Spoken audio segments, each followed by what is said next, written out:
ಚೌಕಿ ಮಠದ ಹೂದೋಟದಲ್ಲಿ ಬಾಳೆ ಎಲೆಯ ಮೇಲೆ ಸರ್ಪಗಾವಲಿನಲ್ಲಿ ದೇವ ಶಿಶುವನ್ನು ಕಂಡು ಮುದಿ ಮಡಿವಾಳ ಸ್ವಾಮಿಗಳು ಆನಂದದಿಂದ ಎತ್ತಿಕೊಳ್ಳುವರು.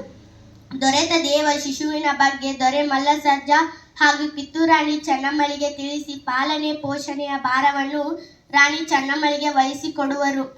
ಮತ್ತು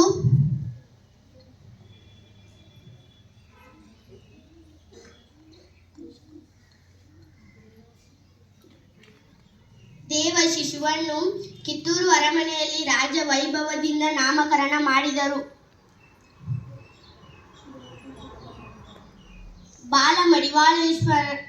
ಬಾಲಮಡಿವಾಳೇಶ್ವರನು ನೀಡಾ ಹಾಗೂ ವಿನೋದ ಗೌರವಗಳೊಂದಿಗೆ ಬೆಳೆಯುತ್ತಾರೆ. ಕಿತ್ತೂರು ಅರಮನೆಯ ತೊರೆದು ಚೌಕಿ ಮಠಕ್ಕೆ ಬಂದು ಅಲ್ಲಿ ಹರಿಯುವ ಸರ್ಪಗಳೊಡನೆ ಆಟವಾಡುತ್ತಿರುವರು. ಮತ್ತು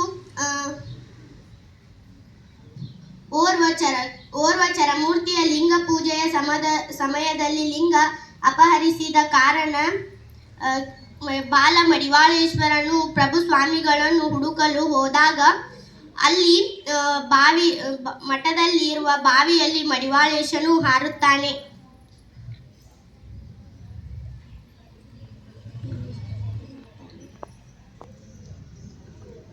ಮತ್ತು ಅಡುಗೆ ಮನೆಯಲ್ಲಿ ಬಾಲಮಡಿವಾಳೇಶ್ವರರು ಪ್ರತ್ಯಕ್ಷನಾಗುತ್ತಾನೆ. ತಾಯಿ ನಾಗಲಾಂಬಿಕೆಯು ಸಂತೋಷದಿಂದ ಮುದ್ದಾಡುತ್ತಾಳೆ. ಬಾಲಮಡಿವಾಳೇಶ್ವರನ ಊರ ಜನರು ಹಾಗೂ ಬಾಲಮಡಿವಾಳೇಶ್ವರನ ಲೀಲೆಯನ್ನು ಕೊಂಡಾಡಿದರು. ಗೊಣ್ಣಾಗರದಲ್ಲಿ ಚೀತಂಬರ ದೀಕ್ಷಿತರ ಯಜ್ಞಕಾರದಲ್ಲಿ ಯಜ್ಞಕ್ಕೆ ತುಪ್ಪದ ಕೊರತೆಯಿಂದಾಗಿ ಮಲಪ್ರಭೆಯ ನದಿಯ ನೀರನ್ನು ತುಪ್ಪವನ್ನಾಗಿಸಿ ಯಜ್ಞ ಮುಗಿದ ನಂತರ ತುಪ್ಪವನ್ನು ಸುರಿದು ನೀರನ್ನಾಗಿಸಿದರು.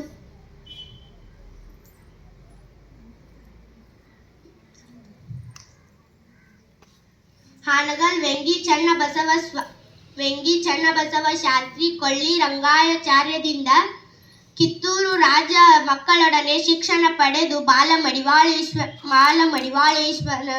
ಬಾಲಮಡಿವಾಳೇಶ್ವರನು ವಿದ್ಯೆಯಲ್ಲಿ ಸಕಲ